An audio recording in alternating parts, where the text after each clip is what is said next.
બગદાણા નવનીત બાલદિયા હુમલા કેસના 8 આરોપીઓએ મૂકેલ જામીન અરજીની આજે મહુવા કોર્ટમાં સુનાવણી હતી।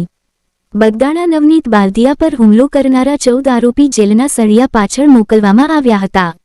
જેલ મુક્ત થવા 8 આરોપીએ તેમના વકીલ મારફતે મહુવા કોર્ટમાં રેગ્યુલર જામીન અરજી મૂકી હતી। મહુવા કોર્ટે 8 આરોપીના રેગ્યુલર અને એકના આગોતરા જામીન અનુસંધાને 2 ફેબ્રુઆરીની મુદત આપી હતી। આજે મહુવા કોર્ટે 8 આરોપીઓના જામીન મંજૂર કર્યા। જોકે અન્ય એક આરોપી પાતુ ભમરે કરેલ આગોતરા જામીનની અરજી પરત ખેંચી હતી।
આરોપીઓને જામીન ઉપર છોડવામાં આવ્યા છે।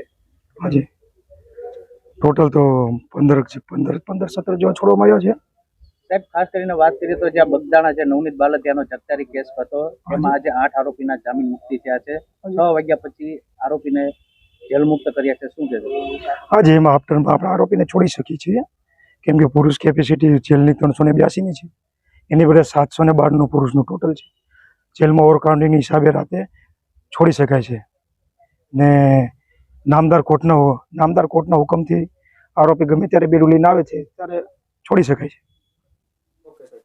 હું એડવોકેટ જીજીઆઈ આજરોજ Mahuva additional district and sessions જજ સાહેબશ્રીએ આરોપીઓ જે બગદાણા પ્રકરણના જે આરોપીઓ છે એમાંના 7 આરોપીઓ પૈકી રાજુભાઈ દેવેદભાઈ, વીરુભાઈ મધુભાઈ સૈડા, આતુભાઈ ઓગળભાઈ ભમર, ભાવેશભાઈ ભગવાનભાઈ છેલાણા, વિરેન્દ્ર જયરામભાઈ પરમાર, પંકજભાઈ માવજીભાઈ મેર અને સન્ની ઉર્ફે સતીશભાઈ વનાળિયા જે છે તે 7 જણાની જામીન અરજી અમે કરેલ હતી, જે જામીન અરજી આજરોજ નામદાર કોર્ટે મંજૂર કરી છે અને એમાં શરતી મંજૂરી આપી છે કે આરોપીઓએ તેમની જે સ્વતંત્રતા છે એમનો કોઈ દુરુપયોગ કરવાનો નથી કે કોઈ સોશિયલ મીડિયાના માધ્યમથી વિવાદાસ્પદ કોઈ ટિપ્પણીઓ કરવાની નથી, એ મતલબનો શરતી જામીન ઉપર નામદાર કોર્ટે ચુકાદો આપ્યો છે અને એ જે ચુકાદો જે જામીન મુક્ત કરવાનો ચુકાદો આપ્યો છે એ અમને શિરોમાન્ય છે। સાહેબ, આમાં જે 7 આરોપીની જામીન અરજી થઈ કે 8 આરોપી? અત્યારે કુલ મળીને 8 આરોપીઓ છોડ્યા છે આજે સાહેબે, અને એમાં 7 આરોપીઓની જામીન અરજી મેં કરેલ હતી। બાકીના એક અમારા મિત્ર છે ભાવનગર, એડવોકેટ મારા લર્નેડ ફ્રેન્ડ છે જયુ મહેતા સાહેબ, એમણે કરી હતી અને એ આરોપી પણ જે ઉત્તમ બાંભણિયા છે એમને પણ નામદાર કોર્ટે જામીન મુક્ત કરેલ છે।